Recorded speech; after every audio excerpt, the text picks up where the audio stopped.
Hello everyone, I'm Colin Graham. I'm the animation director on Watch Dogs, and today I'm excited to present to you a vertical slice of the Watch Dogs free roaming experience. So actually, this is not a mission.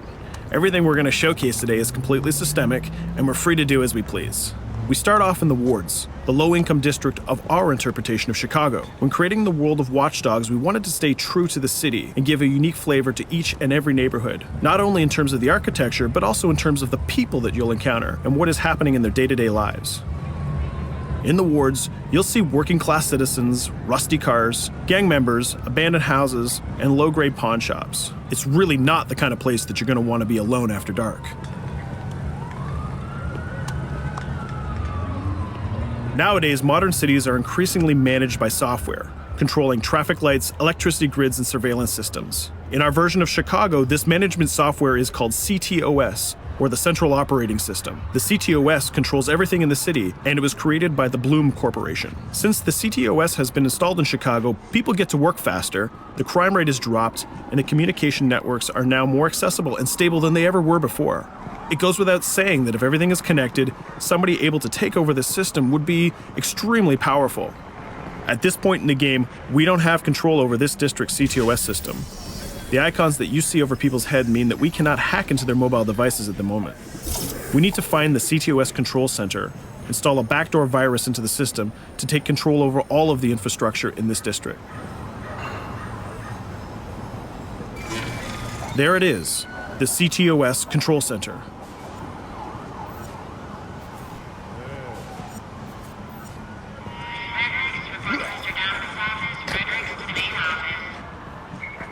Watch it. You're walking someplace you got no business. It's heavily guarded. Let's see if we can find the server access codes from a distance. With cameras, we can explore restricted areas without being spotted, tag different guards, and access details on their lives. What the hell is she doing with that weasel motherfucker? It seems that Bloom employees all have a sort of shady past. There it is, the access code to the server room. Unfortunately, we can't access the server via the cameras. We need to sneak inside. One thing that was really important to us when we designed Watch Dogs was to fully support different player styles. Every situation in the game can be tackled the way the player sees fit. In this situation, we can go all out guns blazing, completely stealth without the guards ever seeing us, or we can hack from a distance without ever setting foot inside the restricted area. Let's hack this forklift. Aiden can use the environment to distract and lure guards. Pretty much anything you hack has multiple functions. So, for example, you could use this forklift to access the roof, or you could use it to create cover. Hacking in Watch Dogs is all about player expression. Let's set an improvised explosive device so we can hack it a little bit later.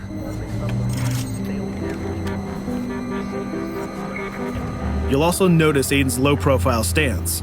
This indicates when the guards are unaware of our presence. We'll try to reach the upper level of the building to see if we can gain a vantage point over our opponents. Everything in the environment can be hacked, so we're going to make some dynamic cover. That's how you spend a day off. Some quality beat. We'll use this forklift to lure the guard towards our IED that we set earlier.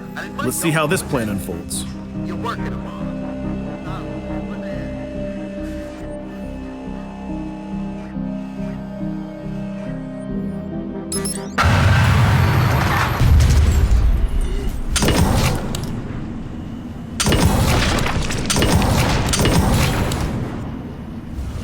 What you just saw is called focus.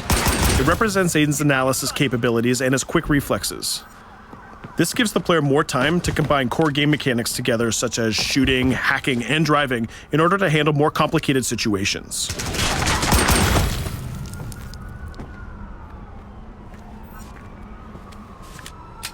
Now we can access that control room.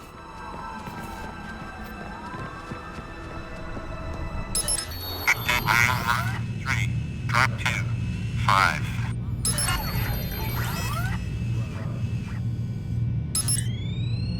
Now we'll be able to hack all of the devices connected to the CTOS within the districts. Thousands of cameras, traffic lights, the electricity grid, and most importantly, all of the citizen information profiles. We can also benefit from the Chicago Police Department Crime Prediction System, which uses facial and pattern recognition to spot potential criminals or potential victims. Since this is a pretty rough neighborhood, I'm pretty sure we're going to stumble on some suspected criminal activity pretty soon. And there it is. The system just pushed an alert of a potential crime. We can see the system trying to triangulate the location on our minimap. Take note, this isn't a mission. This can happen anywhere at any time. We've just spotted a potential victim. It's always up to the player if he wants to investigate or not, to take action or not. So let's see how this turns out. Yeah, you're right. Could I just...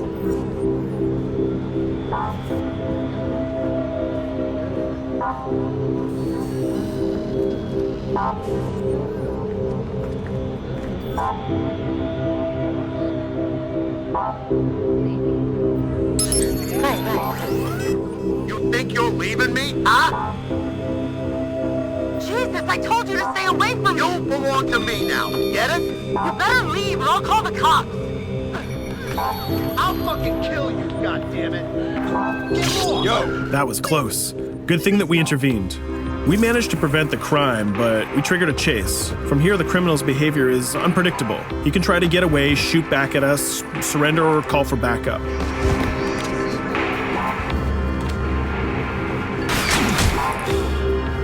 It seems like he decided to get away by car. Let's chase him down. In Watch Dogs, we have a wide variety of vehicles. Each one of them has their own unique properties and handling. Let's see how we can use the CTOS to our advantage to neutralize this criminal and leave the cops to deal with him later.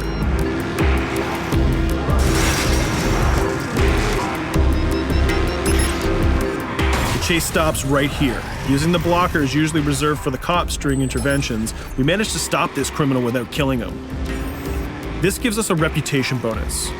This system is at the core of the Watch Dogs experience. Depending on how we handle different situations in the game, the media and the citizens will have a different perception of our hero, whether he is a true vigilante or a reckless criminal.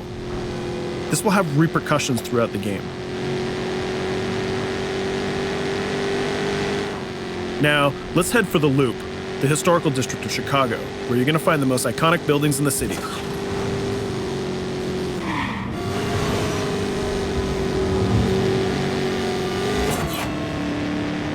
We're going to go to a gun shop to see what arsenal is available for players. The economy is a big part of Watch Dogs. Players will be able to grow their arsenal with weapons and craft their tools in order to increase their power and their hacking abilities.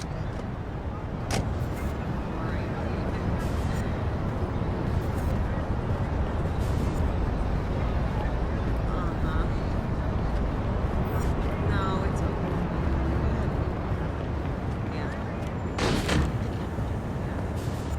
You will find all of the weapons that you would expect in a traditional shooter. Pistols, assault rifles, guns, sniper rifles, and grenade launchers, just to name a few. A lot of bullets were fired in our last encounter with the CTOS guards. Let's stock up on some more ammo. Finding everything.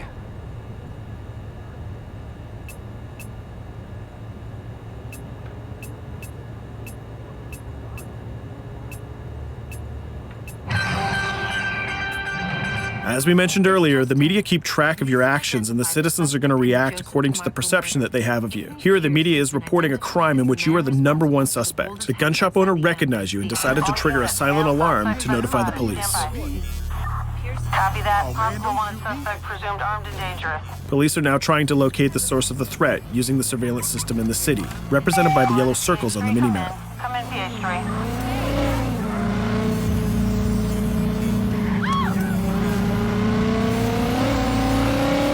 Aiden is able to stall their efforts by hacking into their communication systems while avoiding the scanning areas.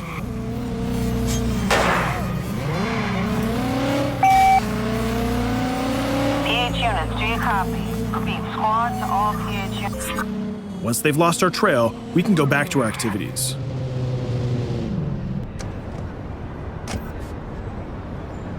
One thing that Bloom did to win over the population of Chicago with the CTOS project was to install free Wi-Fi hotspots throughout the city. Free Wi-Fi is cool, but not very safe with someone like Aiden Pierce around. Hacking into this box is going to give us access to every device that's connected to it. So let's see where that brings us.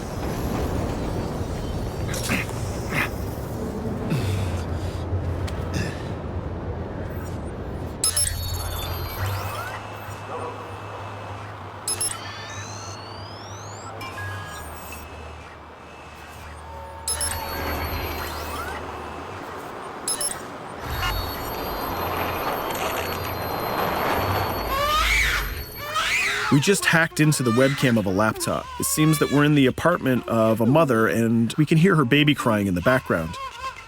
Her bank information is in her mobile phone sitting right there on the table in front of us. It's totally up to the player whether we decide to steal it or not. Of course, this won't affect our reputation because nobody can witness this action. Just like in real life, nothing is totally black or white, but rather many shades of gray. This is exactly the situation where we want the player to question his own morality. Let's go withdraw that money. If you think that you're alone, think again. Aiden is not the only hacker in town. Someone's trying to install a backdoor virus on Aiden's phone in order to steal a portion of the information that he's gathered through the game so far. First, we're gonna have to reach the area where the signal is coming from.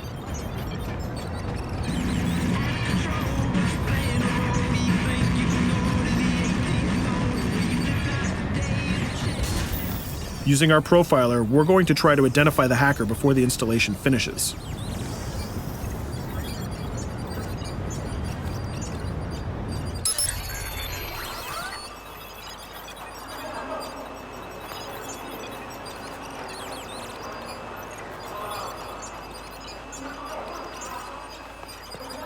There he is.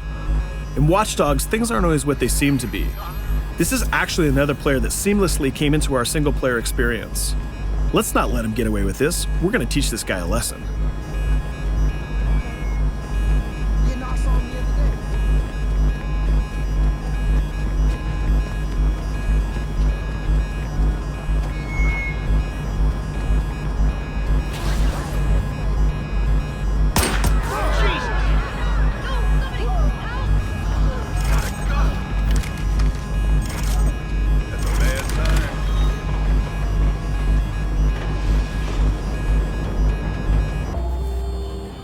We stopped the hack, but the hacker managed to get away. I don't know about you, but we can't let this pass by. We need to retaliate. Using the grid, let's see if we can find that second player. There he is. Let's enter his game seamlessly.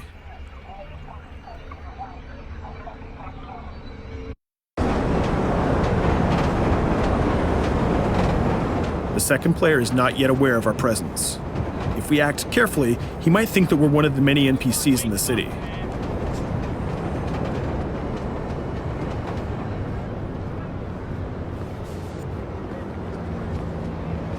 What was that?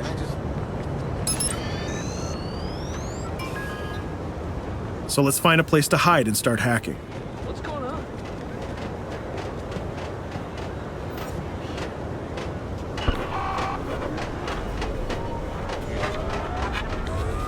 The second player has just been alerted that a breach has occurred on his phone. He's trying to find us using his profiler.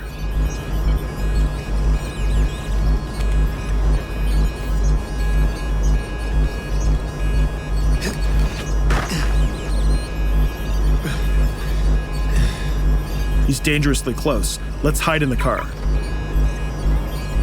We're spotted. Let's get out of there.